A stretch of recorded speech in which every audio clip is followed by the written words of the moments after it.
Might start now. Order. Esther McVey to move the motion. I beg to move that this House has considered the impact of planned changes to employers' national insurance contribution on police forces. I may say it is a pleasure to serve under your chairmanship today, and I'm grateful for the opportunity to speak on this important issue. And I rise today to address a matter of significant concern, one that will affect police forces in my own constituency of Tatton and right across the countries. Members will be aware of the broader tax and fiscal challenges presented by this government in the autumn budget last year, changes to things like the agricultural property relief and also the cruel cutting of the winter fuel payment, which have rightly been widely condemned and which I've objected to many times in this House. In fact, last night, in this House, in this chamber, it was absolutely jam-packed with members from across the House condemning this government's family farm tax. People were sat on the ledges here trying to speak, but some of them were not able to speak. Such was the feeling against some of the disastrous consequences of the budget. I won't just please allow me to make the case, and then I will come back to the honourable gentleman. So we know about the removal of the winter fuel payment from nearly 10 million pensioners. We know about the farmers' tax, the family farm tax. We know about the VAT on private schools. All have received much attention in this House. But we must not overlook how wide the ramifications were of that autumn budget, particularly the changes to the employer's national insurance contribution. The devastating impacts that will have on individual employers and businesses, but something that has been widely overlooked has also going to be the impact it will have on our treasured public services. And I would like to focus my comments today specifically on the impact of our police forces. Now, Madam Chair, you will be wondering, how does the member of Tatton know what's going to happen here? Did the Treasury conduct an impact assessment? Did the Chancellor so generously share the assessment with members from across the House? Were police forces consulted on such changes? The answer to all these questions is no, as is often the case with this government's policy announcement. So late last year, I submitted freedom of information requests to every police force across the United Kingdom, asking for the expected additional costs that each police force will incur owing to the Chancellor's hike in employers' national insurance contributions. And I was shocked, yet unsurprised, to learn of the devastating impact that this policy will have on our police forces. So in my county of Cheshire, the local constabulary will now face an additional £3.7 million per year in employers' national insurance costs. I will indeed give way. Thank you. I thank my honourable friend for... Thank you. I thank my right honourable friend for giving way and for securing this debate. She is making an excellent speech, as always. My right honourable friend and I are both Cheshire MPs, and we are fortunate to work with the Cheshire Constabulary, who are one of the best forces in the country.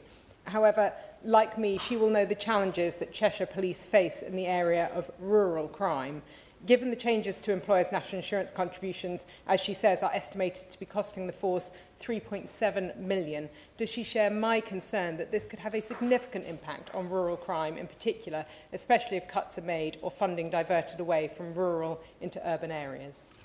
My honourable friend and neighbouring MP makes a very, very valid point, and £3.7 million is the equivalent of about 67 police officers. And this is a recurring expense, not a one-off expense. So in places like Devon and Cornwall, they will face a £6.3 million tax bill each year. Greater Manchester will be hit with a whopping extra £11.9 million tax bill each year. These are just a few examples, Chair. The list does go on. I will indeed give way. Thank Thank you, Madam Chair. I'm really grateful to my right honourable friend for giving way. The estimated cost for the West Midlands is in the region of £12.8 million. It's a huge amount of money.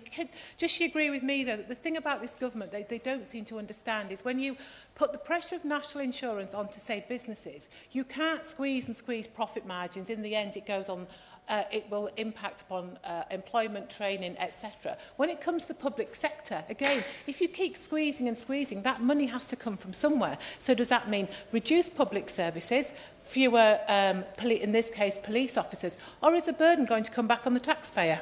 Well, I think you might have hit on a point there. The burden could well come back on to the taxpayer. But remember, it is tax. It is money that will be going on tax. A bill put on by the government. It means, however you look at it, it is deprived from the front line. It will be deprived from the police service. So let's consider the financial burden that these changes will place on the police force. Employers' national insurance contribution is a significant cost for all of us, but for the police, this will be especially hard-hitting. For police forces who employ a number of police officers, staff, to protect our communities, the cumulative cost of this increase will run well into the tens of millions of pounds. To put this into perspective, Madam Chair, take West Yorkshire, where my, honourable friend was talking about. That 11.2 million per year is the equivalent to 220 police officers. 220 police officers. That will be potentially fewer police officers keeping our community safe as a direct result of this government's budget. I will name a few other places. Merseyside, my home area of Merseyside. Thank you very much indeed. They will be paying an extra tax bill a year of £7 million. That's roughly about 130 police officers. Kent, over 6 million. That's about 100 police officers a year. And Thames Valley Police will face an £8 million tax bill a year. I will indeed. Give way. She's making a very entertaining speech, as is often the case. But I would, in the midst of all these words about tax, I would merely point out that after her party's 2 unfunded national insurance tax cuts, after a £22 billion black hole based upon unfunded spending pledges and kicking the can down the road, what is the Right Honourable Lady's suggestion for how to fill that devastating black hole that affects our constituents? Is it to be more austerity? Is it to be an increase in borrowing, or is it other tax rises? Because ultimately, this government, like any government, has to deal with a crisis such as a £22 billion black hole. I think I need to pull the honourable gentleman up straight away. This is not in any way an entertaining speech. I would put this under a horror speech. This is a disgrace of monumental proportions. So the word entertainment was absolutely incorrectly used. But let me talk about the choices different governments have made and where money could have been saved. And that was things like GB Energy, which the new government thought it could find money for, couldn't find money for the pensioners, couldn't find money for the farmers. And by the way, this government is giving away £500 million a year to farmers overseas, but it can't find that £500 million here. So where we would stop that money is things like GB Energy, which doesn't produce any energy. It seems to be like another quango that will costing money. Foreign aid we would not have increased. And I'll tell you one thing we would not have done, collapsed to the rail unions, collapse to them, find money for those railway workers without any modernisation whatsoever. So there's a big list of things we wouldn't have been paying for. And I will not take another intervention because I can't quite get over the word entertainment in such a devastating speech, which will have devastating impacts on the streets of all of our communities.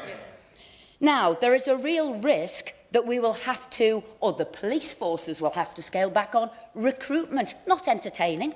There is a real impact that these police forces will have to cut back on vital training, not entertaining, or reduce operational spending in other areas of the police force, again, not entertaining.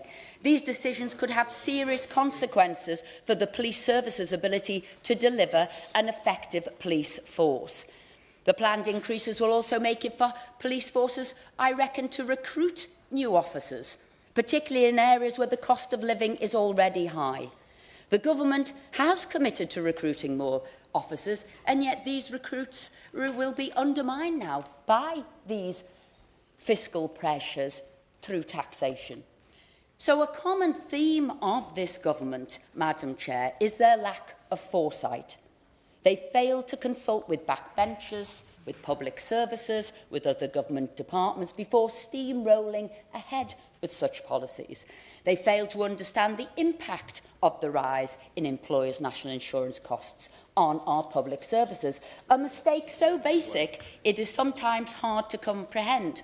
Because we saw, I think we'll all remember this, an immediate outcry from GPs, from charities, from social care providers and from hospices. I remember being in the main chamber when the Secretary of State for Health came to the floor to answer questions on this, and he was taken aback. He didn't know how to answer it, and his plea to the Chancellor at the time is, where are we going to get that extra money? I hope I'll get that extra money, and I'll come back to you later with answers. I will indeed give way. I thank my right honourable friend for giving way. Does she agree with me that the government must know that this is causing damage to the police's ability to operate? It knows it's causing damage to the public sector. That's why it's exempted the NHS. But it has failed to exempt other public sector services like the police. So it cannot pretend this isn't causing damage. My honourable friend is correct. And that's why I highlighted that day on the floor of the House with the Secretary of State of Health there, who was absolutely taken aback on the cost implications. And there was muttering amongst the front bench. And I think straight away they put in a solution there, but they overlooked the police. And, you know, I will come on to that later with the fact that they now think they will put money into this. So fewer police, Madam Chair, will inevitably have broader consequences for public safety. Police officers on the front lines tackling serious and organised crime, addressing domestic violence and responding to emergencies. Every officer we lose or fail to recruit means less protection for communities like Tatton. Let me give you an example. Currently, in Cheshire, there has been a significant rise in serious sexual assaults by people who are illegally in this country. So money that should have gone into supporting our police force and to halting that crime won't be there. That is making our streets less safe. I will say this government is fiscally illiterate. It made a £25 billion grab in employers' national insurance contribution at the budget, not really thinking where it would come from. Remember, the government had said, we don't want to tax working people, yet we know this is going to hit working people. So they never thought where it was going to come from. Instead, it was born out of ideological reasons, ideological purposes, whether it was funding the government's net zero obsession, foreign aid, or appeasing union paymasters. Yet in doing so, Madam Chair, this government has failed to consider the most basic duty of any government, and that is to protect its citizens. Protect its citizens. I'm afraid I won't. Now, I understand that the government says it will pick up this £230 million tab. This still means that the government will be paying a tax bill rather than having money to pay on frontline police. So whilst we heard last month the Home Secretary announced £200 million boost to neighbourhood policing to fund the recruitment of 13,000 new neighbourhood police officers, something that they'd said pre-election, and that went very quiet for a long period of time. But I just wonder, can this government do that?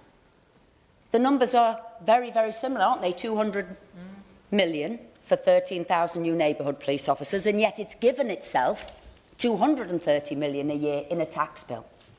So will these 3,000 neighbourhood police officers ever materialise? Can the Minister, in her summing up, answer what will happen there, particularly in the light of this national insurance contribution black hole? And as the national insurance contribution is to be paid year in, year out, will this government be paying this year in, year out to those police forces? If so, what will that amount be for a whole Parliament, and where is that money to come from? So I urge the government and the Chancellor, through the Minister who's here today, to stop this ill-thought-through budget change, this ham-fisted change to employers' national insurance contribution. And the only solution to this problem... Well, can I finish the sentence? Yeah. There is only one solution to this problem, which will have the correct consequences, and that is to scrap the diabolical tax on our police forces. I will indeed give way. Thank you, Dr. Alan Khan. I'm very grateful to the Right Honourable Lady for giving way. I just want to say two quick things. The reason why I went here at the beginning was my grandmother was born and raised in Birkenhead, so there is some common heritage there. And secondly, the Right Honourable Lady just said that some members of this side of the House are driven by ideology. I want it to be noted that I'm driven by love of country, and in this particular context, driven by being tough on crime and tough on the causes of crime, and I thought it was important to just provide that clarification for the House. I want to thank the Honourable Member for saying that. I hope he too shares my delight that Liverpool is top of the football division as well. And we all should share a love of this country. We should all want the best for this country. And I too want a safe country. And therefore it is vital that the money goes to the police and the police forces to make sure that happens, and not in increased tax bills. And that's why I'm asking for this ham-fisted tax increase to be reversed. Thank you.